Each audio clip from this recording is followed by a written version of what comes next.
learning today is when we're going to add an award for most beautiful hair, because I think I'd be a contender for that.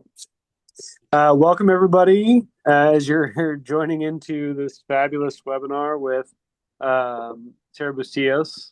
We're going to be letting everybody get settled in here, and as you might be able to recognize, am on my phone. As you know, sometimes things go sideways, and you have to leave your computer behind while other people are using it. So if it looks like I'm weird, it's because I am. But we're going to let everybody get settled in, and we're going to get this thing kicked off in just a minute. So, Sara, how are you today? Doing great. Excited to share a little bit about what the awards committee has been working on. Yeah, y'all have been busy, I'm sure. Uh, I know this is an exciting time of year. I mean, you're always busy, but you're about to get into your Super Bowl time, I'm sure. How's everything around Rock? Are you thawing out? Did y'all get any wintry? We're all thawed out. It didn't sound as bad here as it did in the Dallas area. So I think about how bad it is in the sense of like the schools being closed and how much I had to work having my daughter hanging off of me. Yeah, So Monday was the only day that schools were completely closed. And then Tuesday they had a delayed start. yeah. We had a we were closed on our schools were closed on Monday, but no ice. They just preemptively they're like, you know what, screw it. It's going to be cold outside. Everybody stay home. But we didn't get any snow, at least in like south of Houston. West of us, I mean, not snow. I'm sorry, ice. West of us got some ice, but we were dry as a bone and just very, very cold.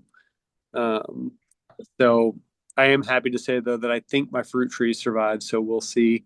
Uh, Yay. this will be the first time that they've ever survived a winter freeze. So, Is it a pear tree? huh? Pear tree? No, believe it. Pearland? No. Pear trees actually don't do well down here. Oh, it's a It, shame. cold enough. This is way too much information. Yeah, Megan said Pearland equals We pearless. are a great place for rocks. So Yeah, I mean, we have flowering pear trees, but they pear trees actually need more cold weather than we get down here. They need more cold snaps. Fig trees do really well, and satsuma trees. Those are very popular down here. It's a type of orange, but so yeah, I have those two things, but no pears, unfortunately. Uh, let's see. Okay, I think. Uh, hey, Richard, thanks for joining. All right, you know what, Daniel? We're not renaming Pearland Figland. I already pitched. That's no. We have Sara Bustilloz here, as you all very well know.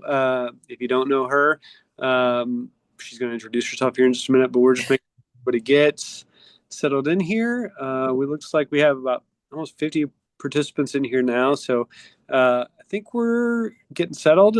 Sara, if you want to go ahead and kick us off, I think I'll just hand it over to you. let's go. We'll see if I can share my screen in a super professional manner. Probably not. Okay. Can you see my slide okay? Let me know if you Yeah, can't. we can. All right. Well, hello, everybody. Hope you're staying warm. My name is Sara Bustilloz. I have the pleasure and honor of serving as TAMIO's VP of Awards. This is actually going to be my fourth year. 3 of those years, I knew what I was doing. The first year was probably a little rocky, but Molly Fox, our president, who was previously VP of Awards, was super helpful to me. And I look forward to after this year handing it off. This will actually be my last year serving in this capacity. So my last webinar, my um, last chance to touch the awards in this capacity. But I'm sure I'll still be around to help whoever comes next, and just appreciate the stability that we've had for several years now, even previous to me, to make some great improvements to the TAMI Awards process. I really want to thank our TAMI Awards Committee. I won't list everybody's name, but I've got them here. And the most important thing to keep in mind is as you're going through this process, these are folks that have been really close to the process this whole time. They're great ambassadors and connections to talk to if you are concerned or don't know, what category to enter. They just have a wealth of knowledge in that area. And of course, your regional directors as well are great. And then I am happy to answer questions throughout this process. Hopefully everyone has felt that over the last few years. Send me an email, text me. I've got I'm happy to give you all of my contact information to make sure that you feel like you're being guided through this process correctly and well. The next thing I really want to do is make an appeal for our sister organization, CAPIO, which is the TAMIO of California. They are currently recruiting judges for their Savvy Awards programming. I saw Josh raise his hand. I don't know if that was on purpose. He's on his phone. But CAPIO has done a really great job of providing third-party judges for us. So we have an impartial group of judges to take a look at our content. So it's only fair that we return the favor to them. So they're actually a little bit ahead of us in terms of their timeline. So I've got a QR code here or the link below for sign up for their judging. There are two different ways you can participate. You can either be what they call a category lead. They do 3 judges per category. And the way they're able to do that is they're a little bit more lax than we are in terms of, like if you are in communications, but not necessarily with, the city that you're from, you can pull those folks in your community. So if you've got, a colleague at the ISD that wants to see some great work, or, somebody from your utilities department that does communications, but they might not be a member of TAMIO, those folks are totally welcome to judge for CAPIO. And again, that's if you sign up as a category lead and bring 2 other folks with you. Or you can sign up to be an individual judge. They'll plug you in where you need to go.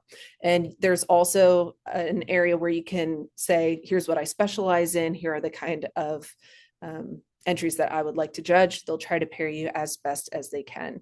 And their judging period starts as early as next week. They might not get it out until, I saw it said February 7th on their sign up form, but I was told maybe even as early as February 5th. They're going to be looking to send those out to the various judges. So please get signed up so that their folks don't have a panic attack like I always do every year, trying to make sure we have enough judges for our programming. Just a really quick rundown on the program history. We have grown so much, and I feel really excited about that and was really scared last year that we were going to break 700, which would be welcome, but I am a little happy that we're hitting our stride in terms of growth. We had exponential growth between 2022 and 2023, and that only continued going into 2024. And it felt like we kind of, hit our stride going into 2025. So we had 659 entries, and we were able to give out 193 pieces of hardware. So if you enter, the award to entry ratio is somewhere around 30%. So you have like a 1 in 3 or 4 chance of winning if you enter. So that's really exciting. And that's even counting if like a city puts duplicate entries into the same category. So really, really great odds to take home some hardware while also maintaining that it is competitive. You are the best of the best if you happen to take home a trophy. Here are the deets, eligibility. All of your entries that you are entering must have been produced on or after January 1st, 2024. So that gives you a couple of years if you're entering one of the categories that has to do with recurring, like recurring video series, that sort of thing. You can draw from 2025 and 2026. But one thing that's, I'll tell people is, they say, hey, well, and there's no end date to that, right? So even if you created something yesterday, there's still time for you to create things that you could submit to this year's TAMI Awards. However, sometimes it takes a little while to see your goals or your objectives achieved. So that's why we give a little bit of an on-ramp to this, because maybe you did something in December 2024 and you needed that additional year to really gather your analytics and how successful a program was. The submission period will open Monday, February 9th. So that is when the system at tami.awardsplatform.com will open. We usually do that right at 8 o'clock. So feel free to be ready to go right at 8 a.m. on February 9th. But give me a little bit of time. If like at 8:05 it's still looking sketch, because who knows, but everything should go smoothly. And then we close it always right before midnight on a Sunday. We realize that you might have spring break around this time. So it's always, I always find that people try to get their stuff in the Friday before the weekend.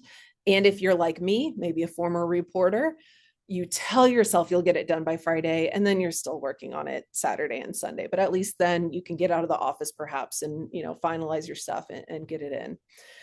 So just really, pace yourself. You've got over a month to turn it in.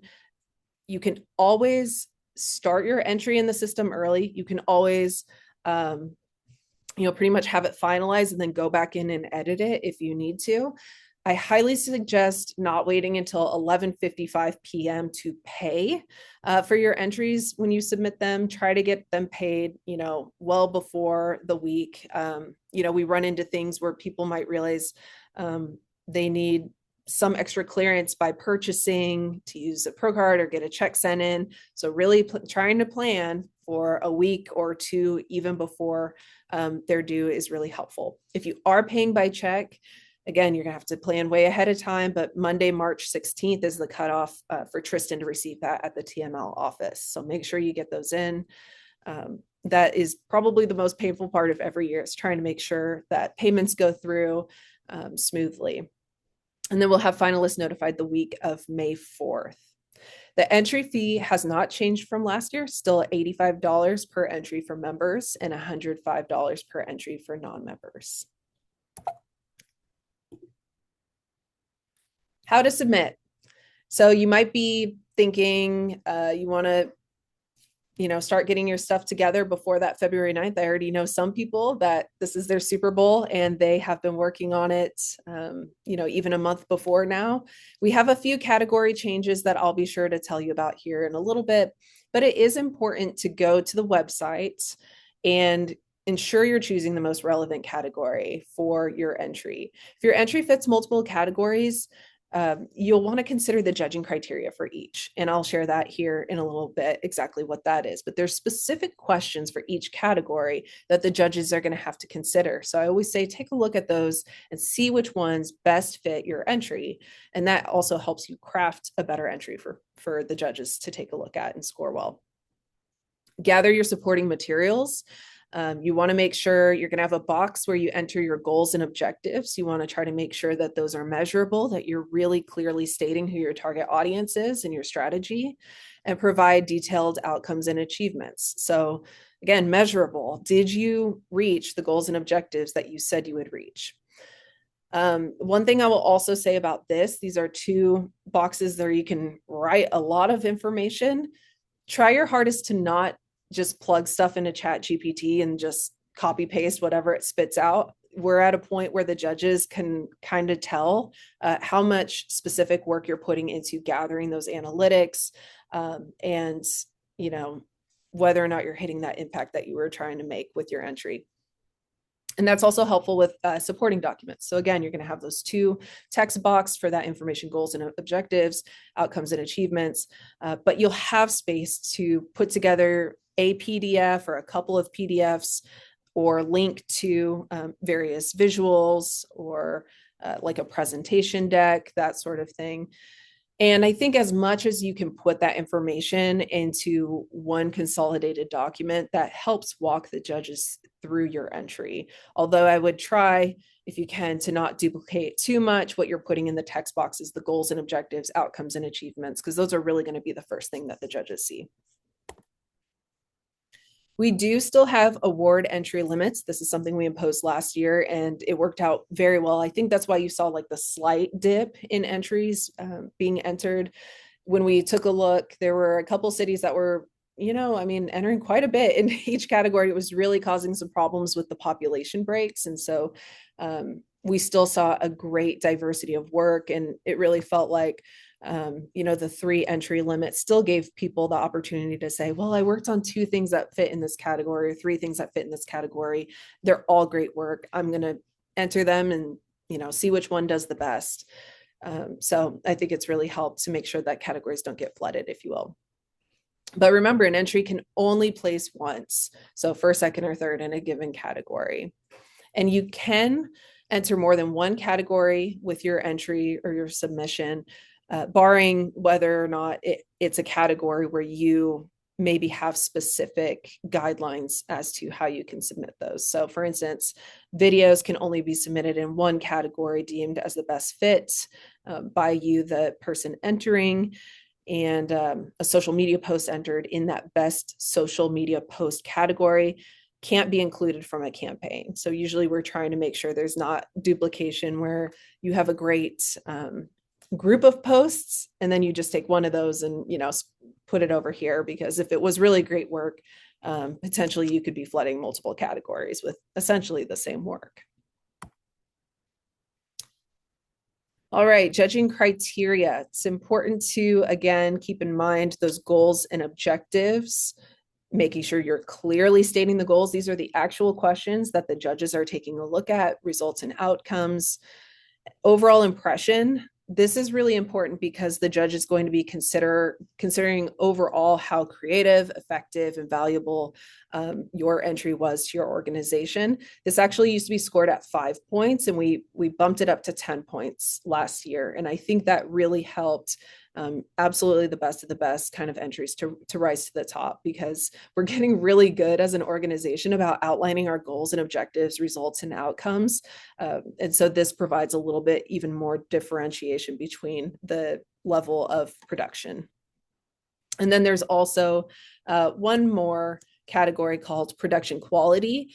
And this is where the judges have 3 or 4 questions that they're considering per category, and it's specific to that category. We'll talk about that here in a second. And I am encouraging judges to provide variation in their scores. So don't get your feelings hurt if you have a 3 or a 4 out of 5, because that they're trying to make sure that, there's passing grades and then there's absolutely excellent, and there needs to be variation between those scores. I have prefaced this a few times when I said I'll talk about that here in a little bit, but we do have what's called a summary of judging criteria. This is hyperlinked on several pages throughout texastamio.org on the awards pages. You can scan that QR code there, and here's a screenshot of the first page of it. But the award judging criteria, this lists for each category what are those 3 or 4 questions that the judge is going to be looking at and scoring on based on the type of category you're entering. So for video, it has our music, audio, graphics, and or special effects used effectively. For social media, it has is the content engaging for the intended audience. So it's different depending on which parent category you find yourself in. So if you're thinking, well, this is it could be crisis communications, but it could be video. Well, which piece of it do you feel is stronger? If it's, specifically the music, audio, graphics, special events, you're really proud of that, then it probably is a little bit more of a video forward entry. One of the most important things I'm going to tell you on this call is to make sure you select the correct payment method when you're checking out with your entries. It causes a lot of anxiety for people when they select the wrong one, because we do have to go into the system and actually release your submission back to you. And then if we do that and the system closes out, it gets pretty frustrating for all parties involved. So make sure if you plan on paying with a credit card, a pro card or P card, whatever you call it in your organization, that you select PayPal. You do not need to have a PayPal account. You don't need to log in with a PayPal account. That is just the processor that TML uses to accept credit card payments. You will only select invoice if you plan on paying with a check. There may be some cities or organizations out there. There certainly are that say you can't have a PayPal account, but we're not asking you to do that.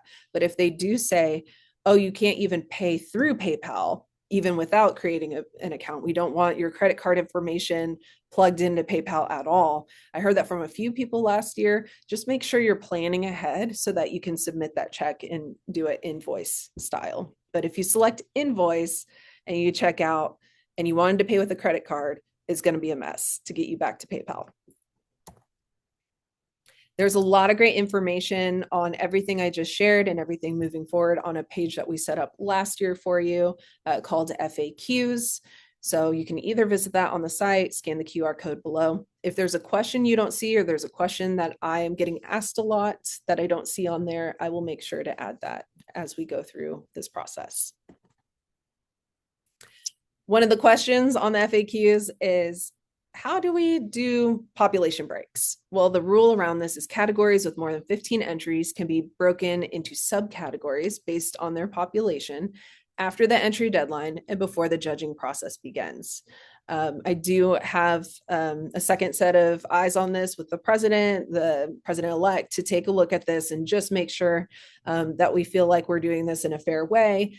But it is generally trying to make sure that we, keep it competitive. And sometimes you see here an example of reports in a past year where, town of Little Elm could kind of go either way. So I'm always consulting and saying, does this seem like it makes sense for the number of categories? If it's a straight like 13 and 13, if I can split it equally like that, I will absolutely do that.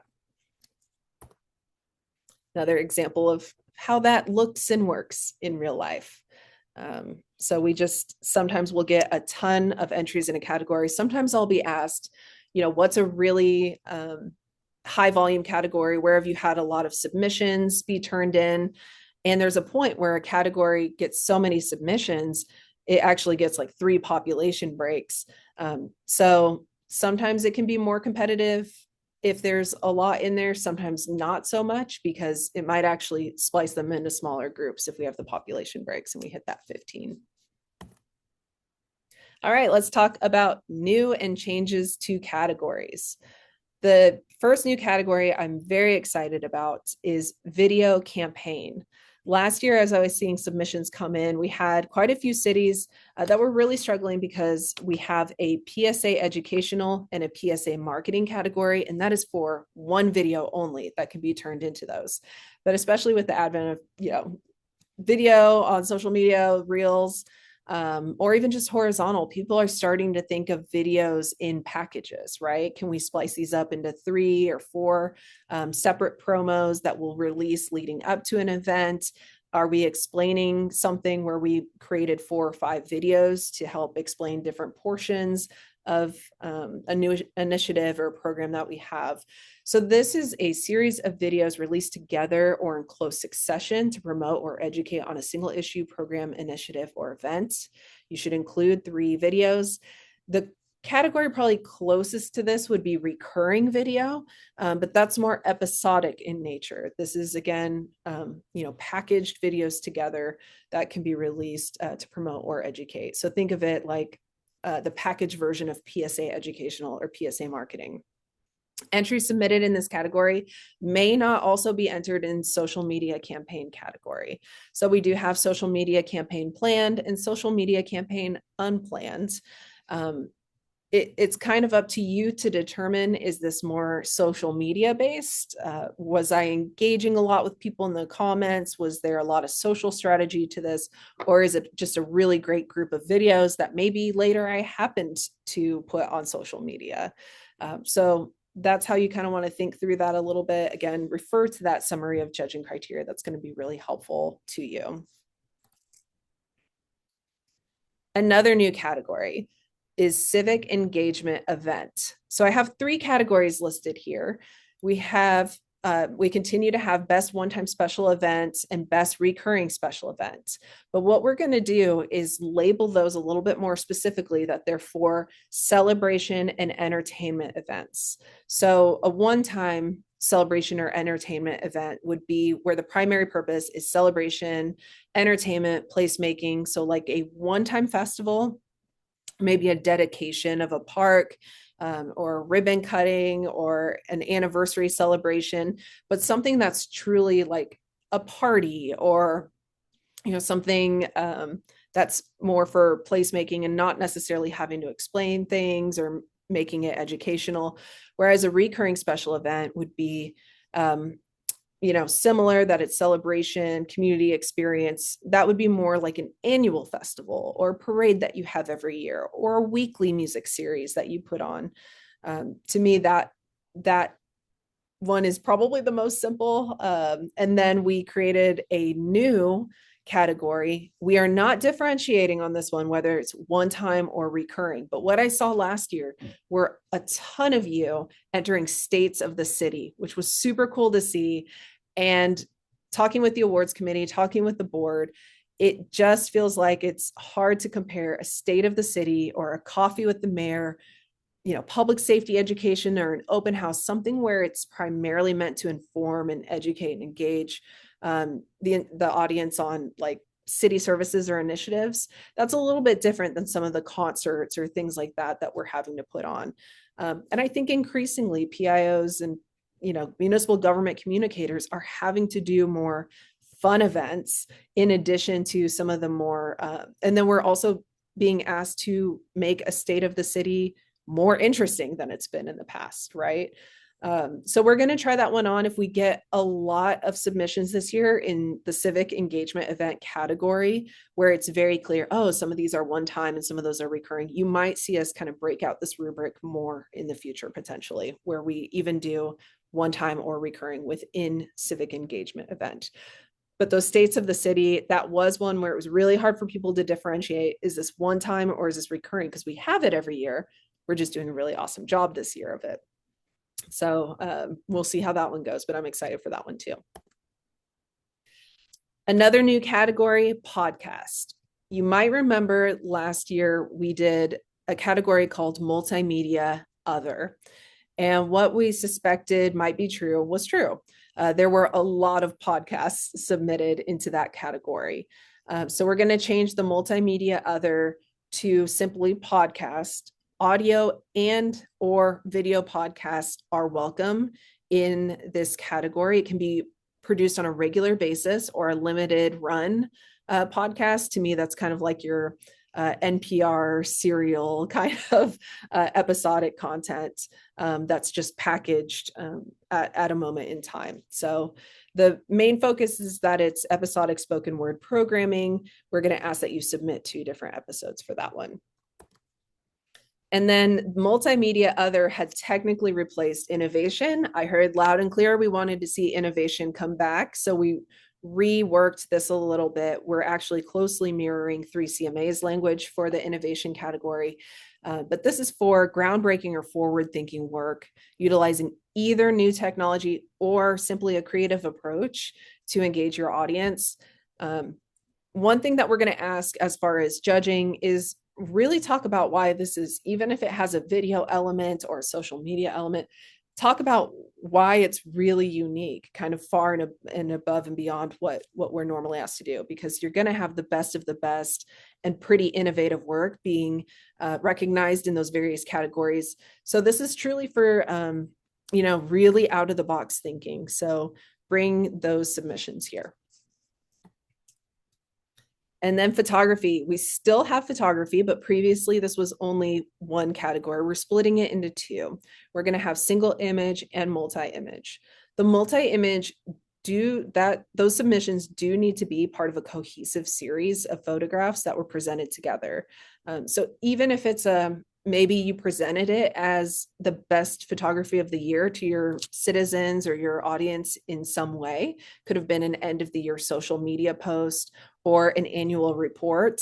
You can do that where you are picking photography from various things and compiling it in one place. But we ask that you not use this as a broad overreaching best of photography submission where you're randomly pulling photos from throughout the year. These do need to have been at some point presented together, again, with an intended audience, goals and outcomes, and then you can show what your achievements were. And then, of course, single image.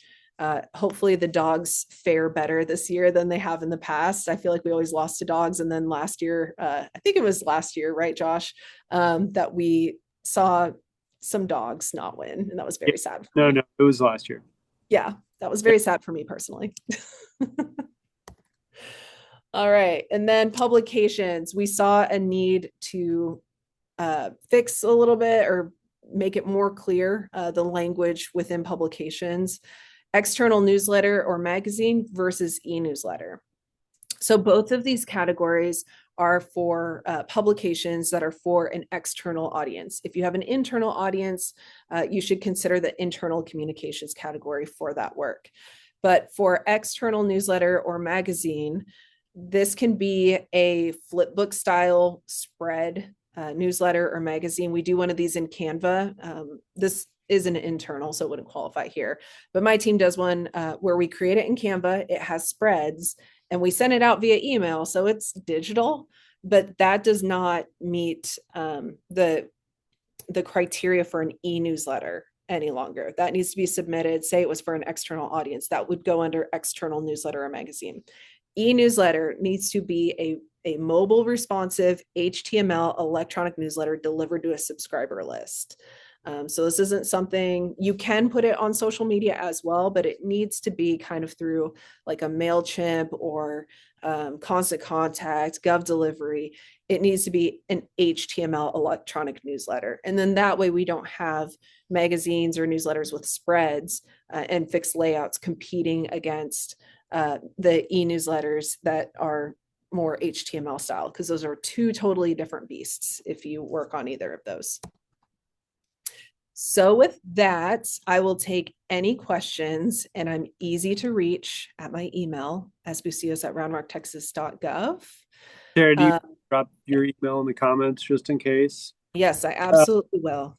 And we do have a question from Maggie. Thank you for submitting your question, Maggie. And also, I should have mentioned to everybody else in the webinar, because they usually do, drop your questions in the Q&A. I'll also look for them in the chat as well. But Maggie's question was, how would you handle it if a city accidentally submits more than 3? So in Austin, for example, they have a lot of departments that don't always talk to each other before submitting. So what would you do in that situation? Yeah, that is so great, Maggie. I'm sorry you have that issue. So for me, it would be calling the different departments, and it's generally by taxable entity. So if it is like a department that's kind of operates outside of the city, I haven't ever had this problem. I'd probably work with the folks involved and say, hey, we need to figure this out. Thank you. Daniel Seguin asks, what was the lowest submission category last year? Daniel, you're asking me these analytical questions. Hold on. I'll pull that up while we're talking. I'm gonna stop sharing for a second. Oh yeah, thank you. Yeah, I can figure it out. I'll figure it out. Just you got to click the stop sharing button. I don't know what I'm doing. Hold on. There you go. Oh, you can't see me at all. Wow, I didn't realize. We know. I mean, it's so good. That's great. You guys are asking such good questions. Yes. I'm going to rotate my phone so I can read the comments here. It says the city of FAR will be submitting for the first time. Oh, that is awesome, Jocelyn. Yay! And they're excited to showcase their. Sorry, I keep muting myself every time I say the comments.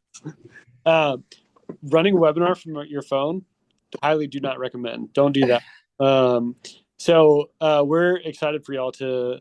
And Daniel Stank says, Stark says, same for City of Greenville. That's awesome. So we're excited to have y'all get involved in this. It's one of my favorite times of year because it gives us an opportunity to review, all the work that we're proud of, and then look for those opportunities to share that as well. Maggie also asked, any advice on cracking best marketing campaign? I never feel like I write that one up well. Yeah, so I realized I didn't say this. If y'all go to texastamio.org and you go to the awards tab and you look for past winners, there's a gallery that shows the winners for each year, their entire submission. And I highly recommend, if you're trying to crack a specific category, to go in and actually look at the ones that have won. But I'm not a gatekeeper in any way. I'm happy to take a look at what you submitted and what won, and give you any feedback. And then of course the judges' feedback as well. If you guys don't, if it's from a couple years ago and you need the judges' feedback, I hesitate to tell everybody that I'll do this just in case I get swarmed. But I really like working with everybody and making sure that y'all feel confident in what you submit. So happy to work with y'all individually on that. And I was going to say, Maggie, too, this is probably a bad idea, but I'm going to say it anyways. If you need a sounding board for an entry, I'd be happy to do that for you or somebody else in your network. Or I always also like to share entries internally with like people who don't read the entries or know anything about it, just to get a fresh third party perspective on it as well. Um, All right, I'm gonna pull up. I went ahead and just did a quick Excel spreadsheet for Daniel on the entries. Like I said, I don't gatekeep here. So tell me if you can see this, okay? So best strategic plan. If you have done a strategic plan, please submit it. That's one that's going to be really helpful, I think. Like I love that category because I love a good strategic plan. I love seeing the kind of work that people are putting into those. Because that is what helps keep you from running around like your hair's with your hair on fire all the time. And uh, then, yeah, yeah, strategic plans. I feel like that's a fantastic category and a really insightful one when you see what other people are doing because it's hard to do that well. I feel like. hmm. Let's see. Christine Luciano asked, "Have you ever had a military community installation submit and or win?" Interesting. I might need more clarification. What was it? Let's see. She said, "We have a regional partnership that consists of 9 communities. Uh, could we submit on behalf of the partnership, or would we have to select one of the communities?" You will need to submit it under one of the communities. Um, However, there is a process if you all want trophies, there's a process for ordering duplicate trophies. Um, so we can work with you on that.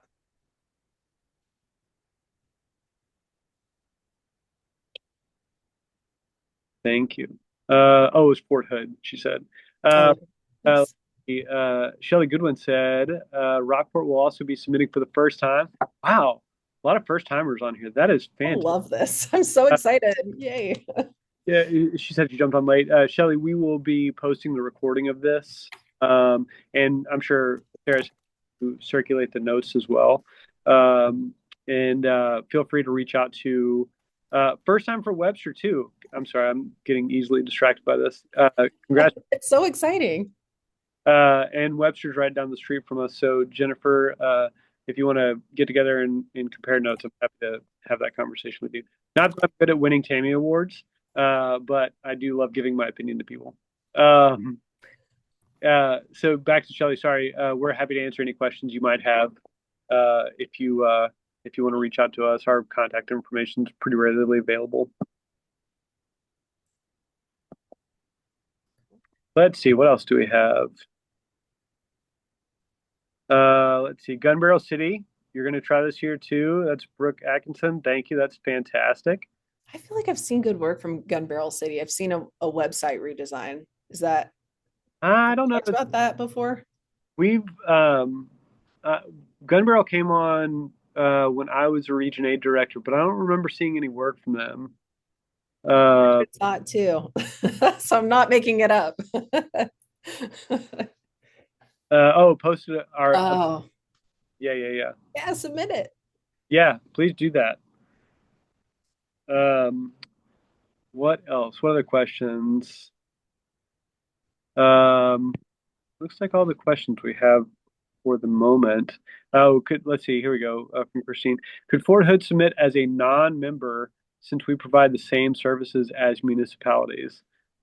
Yeah, Josh, I was going to ask you from the side of, and Richard's on this call too, and he has recently looked at our bylaws and constitution because that would be my only thought is if you do have to be a uh, municipality, county, or township. So, Richard, will you check? Please and thank you. Um, Real time constitutional. But I did say, Christine, I tried to share I think I shared my email in the chat. So please feel free to reach out to me after this. And we'll take down your information as well. We'll get with you directly on that because that is very exciting. Daniel Seguin said we need the first website design category. Um, I, I, People's choice.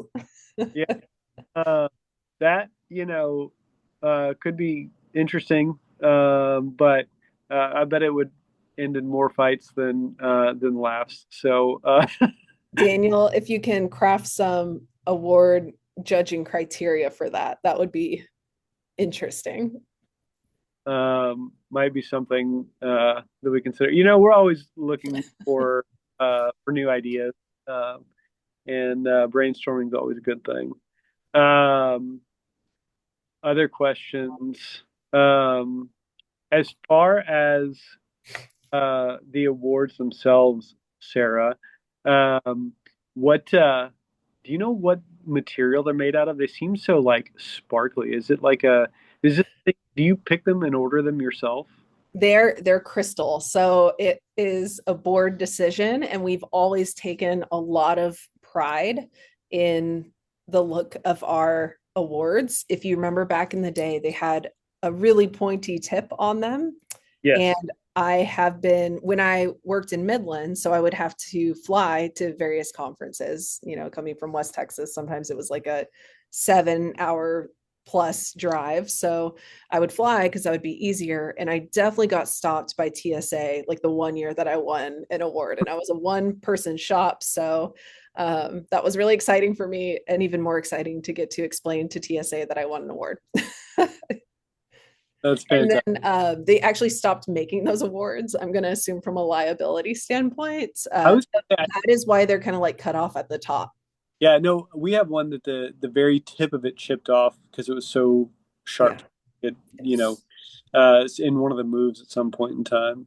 Um, Honestly, though, I love seeing them all on the stage, and this is gonna sound weird, but like one of my favorite jobs during the award ceremony is when Richard and I get to put on the weird black gloves and like hand all the awards out to people. Uh, Mhm. I get a lot of joy out of that. So not the gloves, but being part of that process and feeling all that great hardware that's out there. Um, So good. any last any other comments? I mean, we're answered all the questions I think pretty well. I'm looking through the. Let me check the Q&A and just make sure we don't have anything else there. I was just going to take some time. I wasn't sure if I would have time for this, but to just go through and show everybody the past TAMI award winners page. Oh So yeah. again, if you go to texastamio.org awards, um, and then there's a link called Past TAMI Winners. And if you go here, it has them for every year. I mean, look how much this has grown. It makes me so excited to see from here how small that picture was to we literally have to use a staircase to get everybody to fit in. So that's really exciting. But if you just click on these links, it takes you to the gallery within the system. And apologies because I'm logged in, so this might kind of look weird to you guys. Um, but you can select which category you're taking a look at. So I think Maggie said, where was it? Planner campaign, marketing, planner campaign. So you have like the parent categories here, and then there's subcategories over here.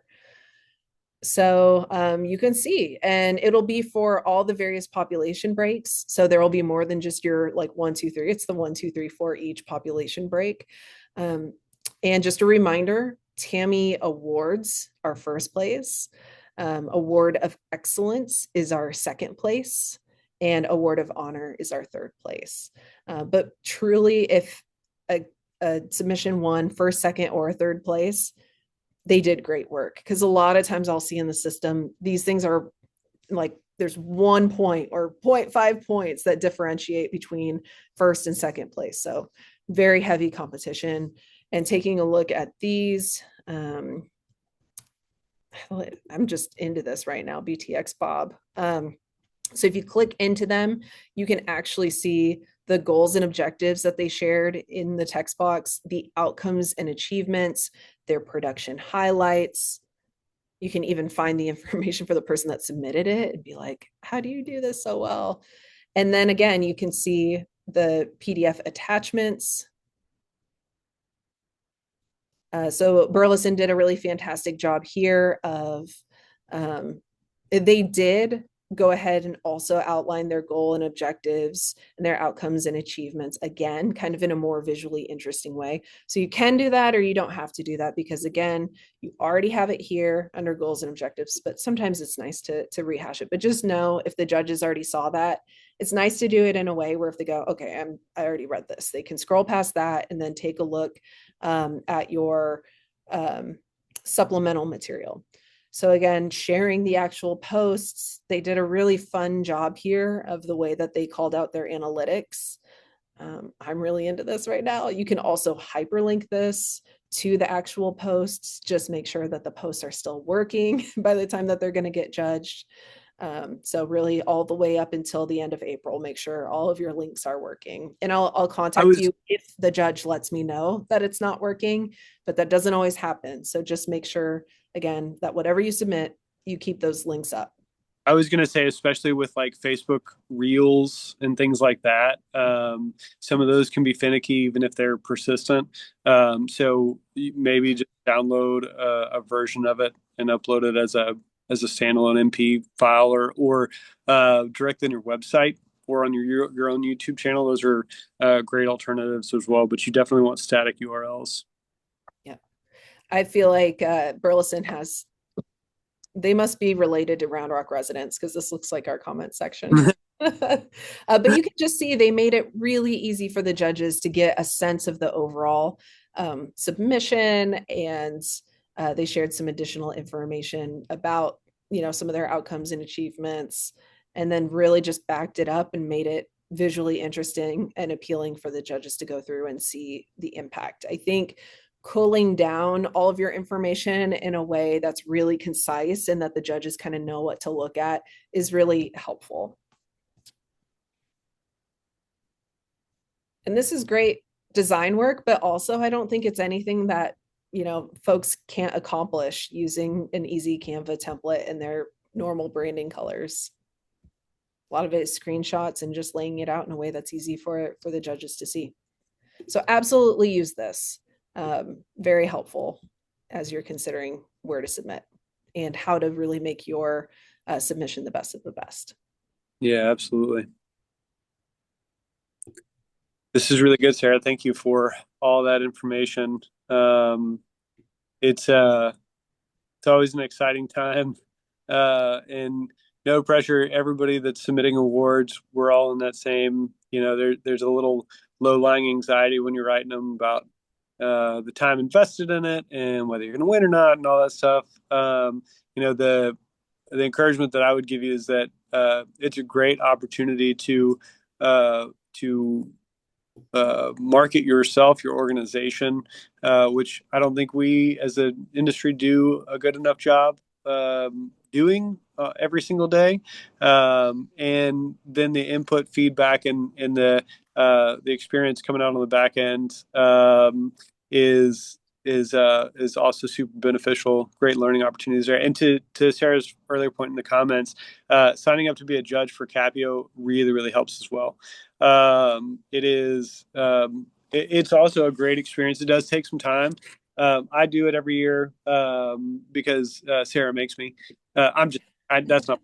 No, it's also a great way to experience, a whole other state's great work, and they need the support, and they support us in all of our awards as well. So I highly recommend that you sign up and become a judge there as well. Um, we want to thank you all for joining us today. This is a sort of the first really kickoff to um, our conference season, which is going to be here really before we know it, and it's really exciting. I'm really looking forward to that. I hope you all are too. Be on the lookout for more information about that because I say this every year, but this is going to be the best conference we've ever had. Uh, Where's it happening, Josh? Oh, great question, Sarah. It's going to be in Austin this year. It's June. Oh crap, I should know the dates offhand. 6th through the 9th. Got you. It's the 3rd through the 5th. Oh, it's so close. Sorry. June through the 5th in Austin. Registration is going to be opening in a couple months, in a month or two. Thank you, TAMI TML affiliate Tristan for putting that in there. Registration is going to be open in the next couple in it not too long from now, so be on the lookout from that. But it is jam packed with tons of great and informative content, and we have so many fun things to do. We are so incredibly excited about this. And then we will be doing another webinar at the end of February. We haven't finalized the topic of content for that. So if there's anything that's y'all are itching to hear more about specifically, bring those ideas and thoughts to me, and we're happy to fine tune those. And then in the meantime, reach out to me or Sarah if you have any questions about the conference or webinars or anything else like that. Oh, I have one more exciting announcement, Do which is, and hopefully I'm not prematurely announcing this, but we are we are trying this year to bring back the Tamio Film Fest. So for the videos submitted, we're gonna try to have I'm kidding. I'm kidding. I'm kidding. I'm kidding. what we're gonna try to host and show you guys some of the videos, even the ones that don't win, because it is so competitive and we get so much great work. We want to make sure that we highlight those for you guys. Yeah. And that's always a fun time. I mean, who doesn't love sitting together making fun of everybody else's work? Um, Kidding, jokes. There's a great spot this year at the conference location where we can have a really fun time doing that together. So get those videos and your popcorn ready, and we'll sit and hang out and have a good old time. Yay. Thank you. Thank you guys so much for attending. I can't wait to see the wonderful work that you do, and so excited to see all the new people submitting awards. Yeah, and for the new people submitting awards, if you've never been to a Tamio before, we're going to be doing some first timer stuff. So we want to get everybody engaged and connect to the regions and to everybody else. So find me if you're a first timer because I enjoy hanging out with y'all. All right. Y'all have a wonderful rest of your day. For everybody in the cold section, stay warm. I hope things start to warm up for you. And I guess we'll see you again in February. Thank you. Bye, Sarah.